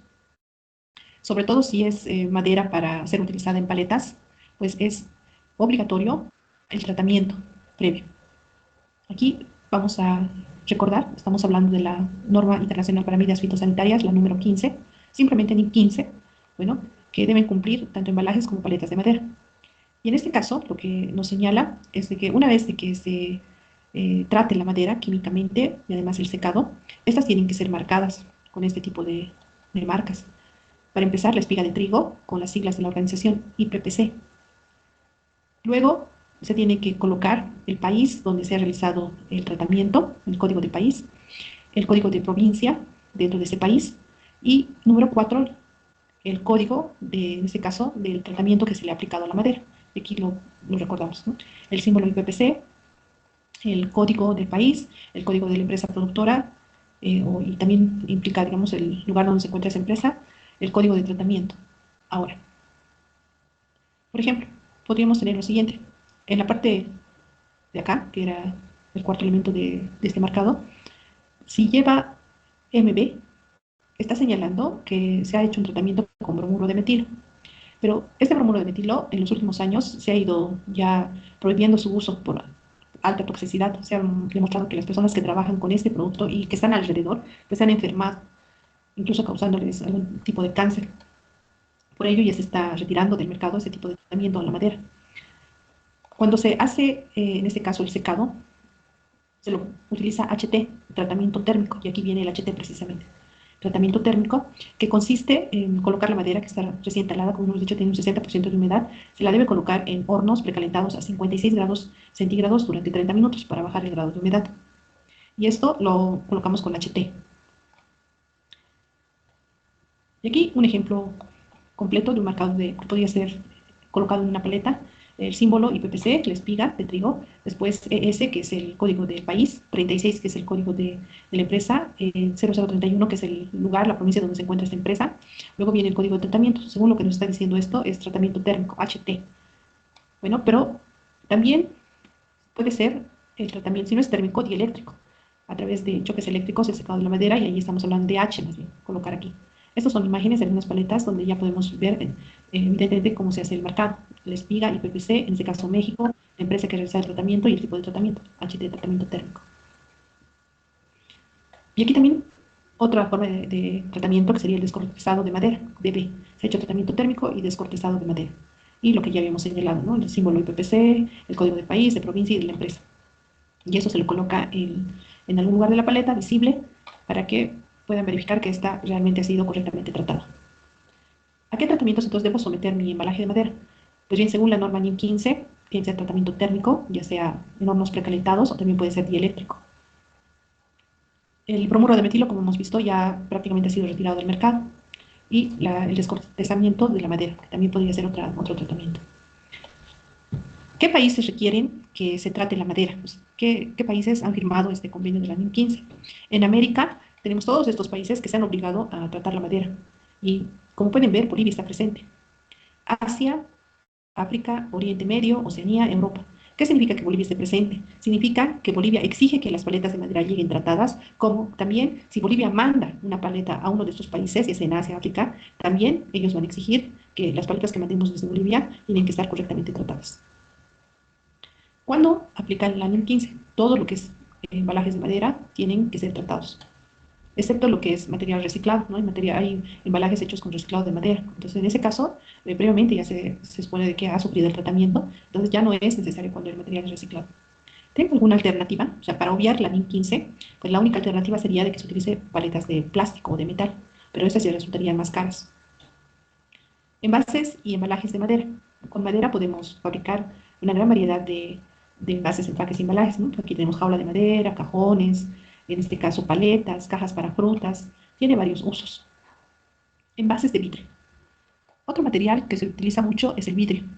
Si bien este es frágil, pero podemos resaltar su transparencia, sus propiedades isotrópicas, bueno, y su adaptabilidad de formas. Ahora, si bien de repente el vidrio tiende a ser muy frágil, pero se puede mezclar con otros materiales para volverlo resistente, ¿no? En este caso, este material, el vidrio, se obtiene mediante la fusión, ¿no?, de una mezcla de sílice, de álcalis y cal. Y para darle resistencia, se hace muy parecido a las capas, ¿no? Como hablamos de las capas de cartón. Entonces aquí también se puede combinar con otros materiales para darle la resistencia debida. Se puede formar un sándwich, en este caso intercalando vidrio y capas de plástico. O como el Pyrex, ¿no?, en este caso que también es vidrio Pyrex, pero en este caso también es una combinación de capas. En este caso es un vidrio de borosilicato, que en este caso se va a caracterizar por su alta resistencia al calor, la corrosión, la expansión térmica. Ahora, también tenemos el vidrio multicelular, que es un tipo de vidrio de alta tecnología que compone múltiples capas de vidrio separadas por capas de aire o gas inerte. Bien, y estas pues siguen un proceso de laminación, se fusionan para formar una estructura bastante sólida y resistente.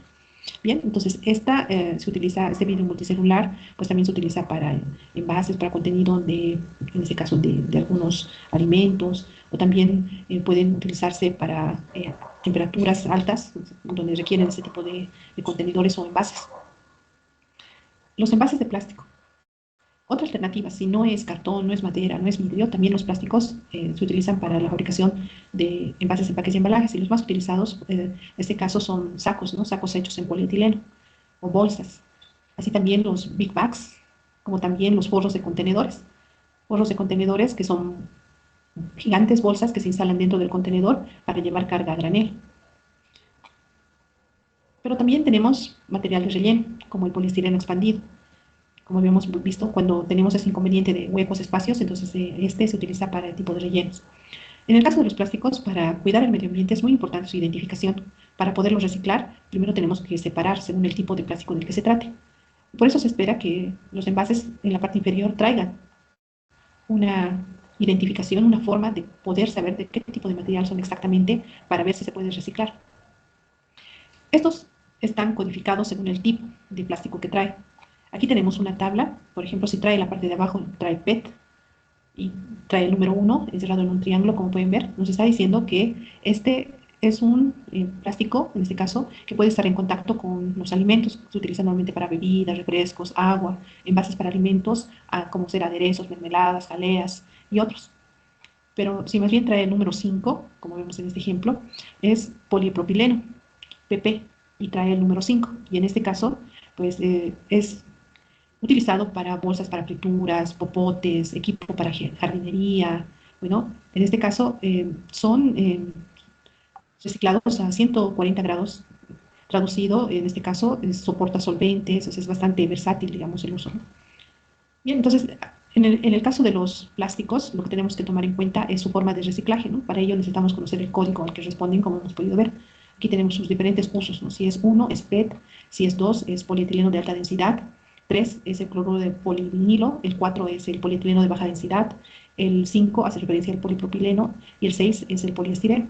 Muy importante que traiga este código, de lo contrario no se podría hacer la separación correspondiente.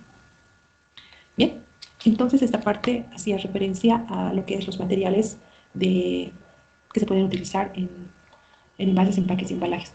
Lo que vamos a ver a continuación es las formas de identificarlos. Bien, permítanme, nos damos unos minutitos para preparar el material, por favor. Bien, esto viene a ser la continuación de lo que estamos viendo de los embalajes, y vamos a entender un poco de la forma de identificación a través de códigos de barras. Si bien nosotros vemos los códigos de barra que están en diferentes productos, pero muchas veces no los entendemos, ¿no? Simplemente vemos que los utilizan, por ejemplo, en los supermercados, pero detrás de estos códigos hay información bien importante que se utiliza precisamente para hablar algo del producto, donde lo colocan. Y eso es lo que queremos en esta oportunidad, pues, de compartir. Estamos hablando precisamente de estos códigos de barras, y en este caso se denominan lineales porque, como podemos visualizar, pues finalmente son líneas, ¿no? Líneas, algunas son delgadas, algunas son gruesas, paralelas entre sí, que debajo de estas traen un código numérico. pues encuentro increíble que piensen que sea, estas líneas guardan estos números. Bueno, hay una relación, cada línea responde a uno de estos códigos numéricos que están aquí abajo. Cuando nosotros observamos en el supermercado de que agarran su lector de código de barras, lo que leen son las líneas y lo que automáticamente está apareciendo en la computadora es el código que está aquí abajo. Incluso ustedes pueden hacer el ejercicio, si tienen en sus celulares, tuvieran instalado un programa lector de código de barras, pueden hacer el ejercicio de tapar esta parte con un papel de algún color, lo tapan todo este código numérico y escanean la parte de arriba, las líneas. Como resultado del escaneo les va a devolver este número. Quiere decir de que pues, no es tan necesario que vengan los dos, ¿no? Porque ambos es lo mismo. Las líneas están guardando este número que está aquí abajo. ¿Cómo podemos indicar, o sea, cómo podemos señalar que es un código de barras? Pues bien, acabamos de señalar de que está compuesto por un símbolo, que en este caso son las líneas verticales, y el código numérico que se encuentra en la parte inferior. Y en este caso, la mayoría de los productos que ahora traen estos códigos de barras están manejando un código de barras estandarizado a nivel mundial. Y este está conocido por el código GTIN, que vamos a ver más adelante, y este tipo de códigos trae netamente números, no trae caracteres. Ahora, evidentemente no es el único tipo de códigos GTIN, hay una gran variedad en el mercado de código de barras, pero de esta variedad GTIN, pues es el que se está utilizando actualmente en el 90% de productos. O sea, quiere decir que ha tenido una gran cobertura este tipo de código de barras. Bien, como habíamos señalado, ¿dónde se nos es común ver el uso de estos códigos de barra?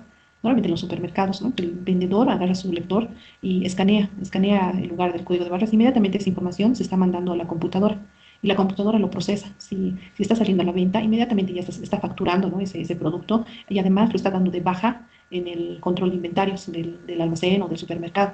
Entonces, ese es el uso principal que le dan, digamos, al código de barras, pero esto es a nivel de un punto de venta, de un supermercado, pero qué importante tiene esos códigos de barra pero para la identificación del producto. ¿Por qué los productores utilizan, o los fabricantes utilizan esos códigos de barras solamente para venderlos en los supermercados? No, también para identificar. Con esos códigos de barras nos están diciendo algo del producto y eso es lo que vamos a ir entendiendo poco a poco. Para empezar, podemos señalar que los códigos de barras, en este caso, son como el carnet de identidad del producto.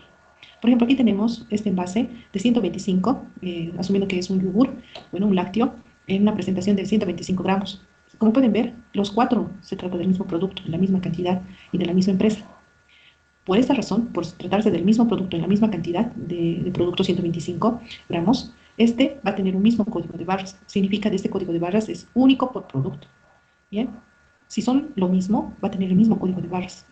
Este y este tienen el mismo código de barras. A diferencia de este otro escenario, vamos a suponer que la misma empresa que vende estos productos o que han fabricado estos productos. Pero vamos a suponer que es una mantequilla de maní, este es de mermelada de conruesa, de repente aquí un sobre de sopa instantánea y aquí otros, ¿no? Es de la misma empresa, pero son diferentes productos. Por tal razón, ese código de barras va a ser diferente de uno al otro, porque se trata de diferentes productos. Bien, en otras palabras, productos idénticos como estos, mismo código de barras. Productos diferentes, códigos diferentes.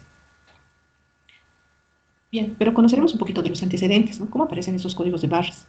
Pues increíble que estos códigos de barras no han aparecido para identificar productos inicialmente. Aparecen en 1952 en Estados Unidos, ¿de acuerdo? Pero para identificar vagones de trenes, es decir, de transporte por ferrocarril, para identificar cuántos vagones, qué número de pasajeros al día, o sea, para hacer seguimiento al transporte por ferroviario de esa época. No era utilizado para productos. Y eso es en Estados Unidos. Y al ver con qué funciona a la perfección para identificar este servicio, pues lo que solicitan los gobernantes de esa época de que puedan crear un código similar, pero para productos esta vez. Y en este caso, se van a lograr la creación de este código de barras para utilizar en productos en 1972, después de 20 años.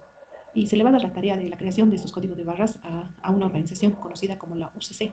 Entonces, esta organización tiene la tarea de generar un código de barras que se va a aplicar a los productos de estos años, ¿no? En Estados Unidos. Y aquí se los presento. Este es el código UPC. ¿De acuerdo? Ahora, esto es en Estados Unidos. Ustedes saben que en esta época, pues prácticamente toda era competencia con Europa, ¿no? Hacía algo Estados Unidos, Europa también no podía quedarse atrás. Bien, entonces algo similar va a pasar en 1977, 5 años después, en Europa. En los países europeos, pues también sienten la necesidad de tener su propio código de barras para productos europeos, para los países de Europa, productos que circulan en ella. ¿De acuerdo? Pero en este caso no es el denominado UPC, sino ellos sacan otro código de barras específicamente para productos de estos países. Y le dan la tarea de fabricar este código de barras a la Asociación European Article Number Association, que es la IAN. Y esta va a crear un código de barras que la va a bautizar con el mismo nombre de esta asociación, IAN también. Bueno, la asociación se llama IAN y el código de barras que lanzan también se llama IAN y es esta. Pero bueno, ustedes saben que ya estamos pues, en un mundo globalizado. No podemos tener diferentes códigos, uno para Estados Unidos, otro para Europa, y de repente otro para otro país. No, tienen que irse uniformizando estos códigos. Tienen que ser únicos a nivel mundial. Ahí radica la importancia de tener estos códigos. Porque si fueran por países, pues no, la importancia como que se minimizaría, ¿no? El uso de estos códigos de barras. De tal forma que estos dos se han fusionado en uno solo y han dado el paso a la apertura de una nueva organización. Estos dos se fusionan para formar en el 2005 la Asociación Global Standard One y le van a delegar a esta la tarea de generar un código que se utilice a nivel mundial. Uniendo algunas características de la UPC y otras de la IAN, van a generar un nuevo código, que no es la UPC ni la IAN, es un nuevo código de barras, a la cual la van a bautizar con el nombre de GTIN, Global Trade Item Number, ¿de acuerdo? Global Trade Item Number. Ese código es este, el código GTIN. Y sin duda, la mayoría de sus productos que lo tienen ahorita, en este instante, a su alrededor, responde a este tipo de código de barras. Como le habíamos señalado, pues alrededor del 90% de los productos están identificados con este tipo de código de barras, códigos GTIN. Ahora, este código GTIN, el Global Trade Item Number, o en español, número de identificación global de artículo comercial, es un tipo de código de barras el cual identifica de manera única cada producto o servicio ofrecido en el mercado. Cuando se lanza un producto al mercado, si el fabricante quiere que su producto tenga este código GTIN, no se lo puede otorgar por sí mismo. Tiene que solicitarlo a la Global Standard One. Además de que si cada productor se diera este código de barras, pues no habría ningún control. Acabamos de decir de que son códigos únicos por producto. Si cada fabricante se diera su propio código de barras, pues ¿cómo garantizamos que sean únicos? Difícil, ¿no? Entonces, estos tienen que solicitarse. La Global Standard One están, en todo el mundo. Tenemos una sucursal en Bolivia, es más, tenemos una oficina en Santa Cruz, hay en Perú, Chile. Bueno, se solicita ya sea a través de la sede principal o a través de la sucursal en el país, en cada país. Nosotros, a través de la sucursal de Santa Cruz, igual tiene su página web, ya sea físicamente o virtual, podemos registrarnos y solicitar que se nos otorgue ese código de barras para el producto que estamos fabricando.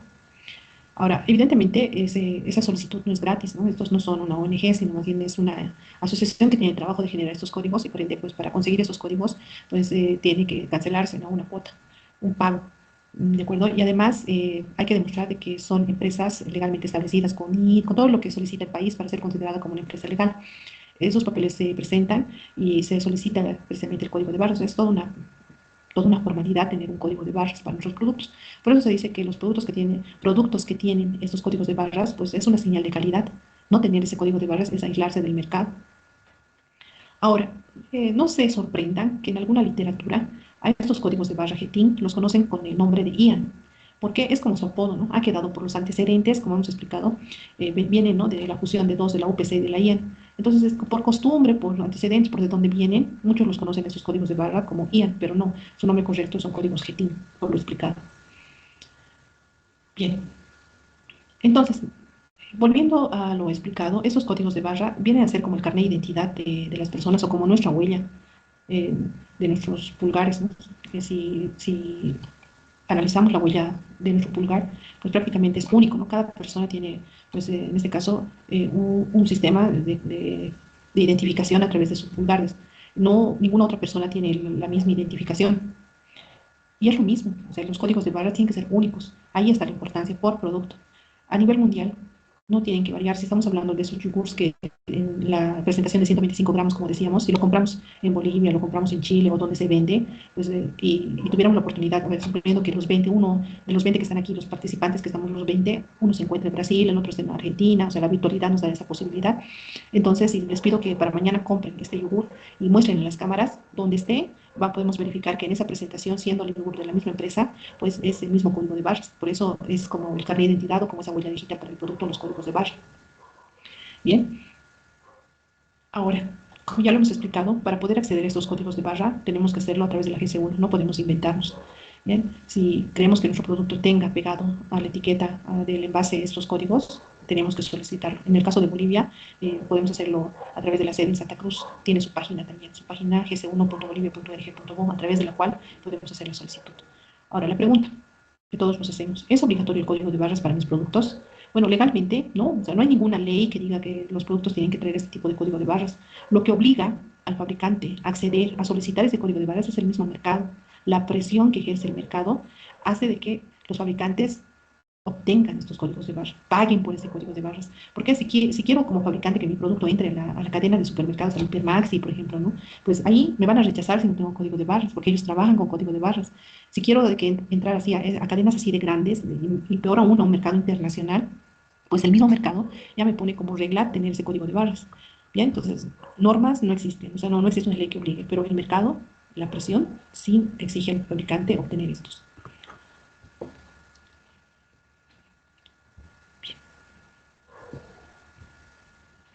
Los códigos que estamos analizando, que son del tipo GTIN, ya lo hemos dicho, está en un 90% de los productos que podemos encontrar en todo el mundo, ¿no? El 90% es bastante, o sea, tiene una cobertura enorme. Bien, ahora, cuando hablamos de este tipo de código de barras, tenemos tipos del código GTIN. Tenemos los códigos GTIN, o también, como hemos dicho, por costumbre se los conoce como IAN, bueno, por sus antecedentes, GTIN 8 o IAN 8. ¿Y a qué se refiere el 8? Porque tienen 8 dígitos numéricos. GTIN 12 o IAN 12 porque tienen 12 dígitos. Si contamos todos los dígitos son 12. GTIN 13 o IAN 13 porque tiene 13 dígitos. Estos tres primeros, de 8, 12, 13, los vamos a encontrar en productos de consumo final, los que están en nuestras manos listos para usar y consumir. ¿De acuerdo? Ahora, ¿de qué depende? ¿No? ¿Cuándo vamos a encontrar de 8 o de 13? Pues del tamaño del producto. Si el producto es pequeño, pues no van a entrar una etiqueta de 13 dígitos, ¿no? Más bien vamos a usar uno de 8. Pero también hay que ser claros que mayor cantidad de dígitos, mayor información trae ese código de barras. Menos dígitos, menos información. Esos números no son al azar, traen información del producto. Por otro lado, también tenemos GTIN 14 o IAN 14, que hace referencia a que tiene 14 dígitos. Bien, son embalajes con código de barras de 14 dígitos. Es decir, esta parte de embalajes me está diciendo que este tipo vamos a encontrar en cajas de cartón que se utiliza para embalajes para el transporte. Bien, y más bien este de 128 dígitos lo utilizan para identificar paletas. O sea, tiene diferentes usos, ¿no? De 8, 12, 13 para productos de consumo final. Los de 14 vamos a encontrar en embalajes, en cajas normalmente. Y de 128 para identificar paletas, o sea, durante la unitarización. Esa sería la secuencia. Si, por ejemplo, tuviéramos un desinfectante, en ese caso de 12 onzas, va a traer un código de 8, de 12 o de 13. En ese caso tiene 13, ¿no? Aquí va a ser la imagen, el símbolo del código y este es el código numérico. Si contamos desde aquí hasta el 4, son 13 dígitos. Pero si este desinfectante se va a meter en una caja, a razón por decir de 12 unidades, pues ahí más bien vamos a ver que en la caja tiene un código de barras, pero de 14, ya no de 13. Pero de que tiene relación, tiene relación. Se parte del IAN 13 para llegar al IAN 14. Si con 13 dígitos estábamos dando cierta información, con 14 estamos dando más información, pero en este caso aplicado en los embalajes. Luego, si se decide paletizar, una vez que esta paleta ya esté preparada con las cajas, normalmente lo que se hace es colocar flejes o borrar con plástico retráctil o stress film, que son para inmovilizar las cajas contra la paleta, para inmovilizarlas. Pues bien, y una vez que está así la paleta bien cerrada, pues es difícil ver estas etiquetas, ¿no? No es visible. Tendríamos que, en este caso, abrirla o romper el plástico, los flejes tal vez, lo que está protegiendo la paleta para leer, acceder a las etiquetas y saber de qué producto es. Pero cuanto más manipulemos las cajas, hay mayor riesgo de daño. Entonces, para evitar la manipulación, se coloca a la paleta, una vez que esta ya está preparada, todas las cajas completas y borrada, inmovilizada la paleta con plástico retráctil o stretch film. En ese caso, se le pega a la paleta etiquetas donde coloquen códigos de barras hasta 128 dígitos. Son hasta, no siempre son 128 dígitos. Bueno, donde trae información, en este caso, referente al peso neto, peso bruto, al producto que está almacenado en la paleta o sobre la paleta. O sea, hay una secuencia, como se dan cuenta, ¿no? Como indicamos, estos códigos de barra no son al azar, traen información referente al producto que en este caso, que está sobre la paleta, en este caso, el producto que está dentro de la caja, y en este caso nos habla también del producto en sí, del desinfectante. Aquí hay información del desinfectante, como vamos a ir entendiendo poco a poco. Partes de un código de barras. Aquí ya podemos darnos cuenta de que hay información detrás de los números. Los tres primeros dígitos hacen referencia al código de país. Los siguientes 4 hablan del código de la empresa. Los siguientes 5 hablan del producto en sí. Y el último dígito es un dígito de control calculado. Bien. Entonces tienen una estructura y significan algo, como pueden ver. No son números al azar, sino son códigos que brindan información. Por ejemplo, tenemos aquí un chicolac, sin duda, ustedes ya están reconociendo, este chicolac es de la empresa PIL. Si ustedes tuvieran la posibilidad de tener este producto en sus manos, en la parte reversa tiene este código de barras. Lo he agrandado en este lugar para que sea un poco más visible, pero es el mismo, es el símbolo y el código numérico. Y en este caso, es 7737. Este número, 777, está reservado para Bolivia, son productos hechos en Bolivia. Los siguientes cuatro están representando la empresa, en este caso 2905 es la PIL. Todos los productos de la PIL en este lugar tienen 2905, seguido de los 5 dígitos que nos hablan del producto. Este 00738 es para todos los chicolacs en esta presentación, en esta cantidad. Sí, por algún motivo, esto debe ser una cantidad pequeña, ¿no? De repente 100 ml, 200 ml, poco. Pero si fuera una bolsa de mayor capacidad, no va a tener el mismo. Tiene que tener otro código porque es otra presentación. Los códigos normalmente son por presentación. Será el mismo chocolate, pero en otra cantidad, entonces aquí va a variar. Este chocolate en esta cantidad, en esta presentación, es 00738. Y el último, que es un dígito de control que se lo calcula en base a sus anteriores. Entonces, la enseñanza de esta diapositiva es, número uno, que todos los productos hechos en Bolivia deben empezar con 777. ¿De acuerdo? Y otra enseñanza es de que esta parte de los 5 dígitos que hablan del producto varía según presentación. Mismo chocolate en otra cantidad, este tiene que ser diferente. Y aquí tenemos una tabla que la hemos tomado de la página de la GC1, de la Global Standard One. Esta tabla me da los prefijos y a quienes corresponde. Por ejemplo, si empieza con 759, nos está hablando que son productos hechos en Venezuela. Los códigos 760 y 769 son productos hechos en Suiza. 770, 771 y 771 hechos en Colombia. 773, productos uruguayos. Y aquí está Bolivia. Productos hechos en Bolivia tienen que empezar, tienen que tener el prefijo 777. Bueno, ¿para qué nos sirve esta información? Pues bien, si ustedes cayeran en falsificación, para poder evitar la falsificación podrían incluso tomar este dato en cuenta. Hay diferentes productos que llegan de Perú y dice hecho en Bolivia, o sea, le ponen el sello de hecho en Bolivia. Pero cuando vamos a ver el código de barras, dice 775, o sea, hay incoherencia. Tiene el sello hecho en Bolivia y su código empieza con 775. El código me está diciendo que es peruano y el sello me está diciendo que es peruano. En ese caso, ¿qué tienen que hacer ustedes? Rechazar el producto. Estos códigos no están al azar, nos dan información y en este caso no coincide la información. Y podrían entender de que me están queriendo pues, tomar el pelo, ¿no? Engañar con este producto. Solamente se han inventado el producto para mostrar un poco de calidad. Ahora, para el cálculo del dígito de control, he tomado esta tabla también de la GC1. Es una tabla que aparentemente aparece como que complicada, ¿no? Pero es fácil de utilizar. Y ahora la vamos a entender, bueno, vamos a ver, vamos a comprobarla ahora primero. Bien, creo que ya no nos va a dar tiempo. Bueno, para el día de mañana, entonces, van a ustedes preparar cualquier producto que tengan alrededor, bueno, que tenga códigos numéricos, para que podamos trabajar con esos códigos de barras y poder verificar su dígito de control con la tabla que acabo de mostrar. Bien, esperando que hayan ustedes mandado al chat lo solicitado, ese va a ser parte de su participación del día de hoy. Bueno, me voy a encargar de pasar a la tablita en un momento. Lo que ahora faltaría es tomar la asistencia. Permítanme, voy a habilitar la asistencia. Perfecto. Bien, ya tenemos la asistencia correspondiente del día de hoy. Como tarea de la clase de hoy, estamos dejando la práctica del cartón confugado, que lo pueden tratar de identificar a través de una muestra de alguna caja, pueden identificar su tipo de canal o flauta. Bien, toman una fotito, identifican, toman las medidas, el coeficiente, y luego con esos datos van a la tabla y tratan de identificar si es canal A, B, C, dependiendo. Y eso, una captura y lo suben a la plataforma. ¿De acuerdo? Bien, nada más, si tienen alguna pregunta, duda, consulta, estoy atenta y pues bien, en caso contrario nos estamos encontrando el día de mañana. Disculpe, ingeniera, la tarea que acaba de mencionar del cartón, ¿hasta cuándo debemos mandar la captura? Bien, si les parece mucha tarea para el domingo, tendrían 3, ¿no? ¿Es demasiado? Sí, yo creo que sí, ingeniera. Perfecto, entonces esto ya que sea para el siguiente, ¿de acuerdo? Para el siguiente domingo, ya casi para finalizar, ¿no? Para la segunda etapa. ¿Alguien más? ¿Alguna consulta? Dije una consulta. ¿La evaluación cuándo se está proyectando hacer? Buena pregunta. En este caso tendría que ser igual en esta semana, ¿no? Tendría que ser a partir, tengo entendido que lo dejan el día sábado para el día domingo, hasta el día domingo. Déjenme preguntar por favor esta parte. La verdad es que no he podido formalmente, digamos, preguntar, pero si es como tengo entendido, tendría que dejar el día sábado la evaluación, ¿no? Para que todo se cierre el día domingo. Pero para mañana les voy a tener algo más claro, por favor. Tendrían que estar dando entre el sábado y el domingo, la primera evaluación. Gracias. Ingeniero, entonces significaría que tendríamos la tarea y aparte la evaluación. Sí, sí, sí. Si hay mucho problema con ello, entonces voy a ver alternativas, ¿de acuerdo? Pero permítanme preguntar si hay alguna restricción o solamente depende de mi persona. Si dependiera de mi persona, pues la evaluación no sé si la podemos dar en la semana, no sé, tal vez el martes, cosa que el domingo tengan su tarea y el martes estarían dando su examen.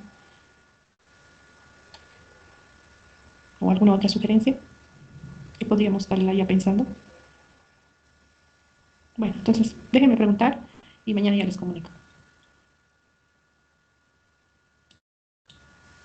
Bueno, si no hay más aspectos o detalles que quieran compartir, nos estamos reencontrando el día de mañana. Muchas gracias, agradecida por el espacio que me dieron el día de hoy. Hasta el día de mañana. Hasta mañana.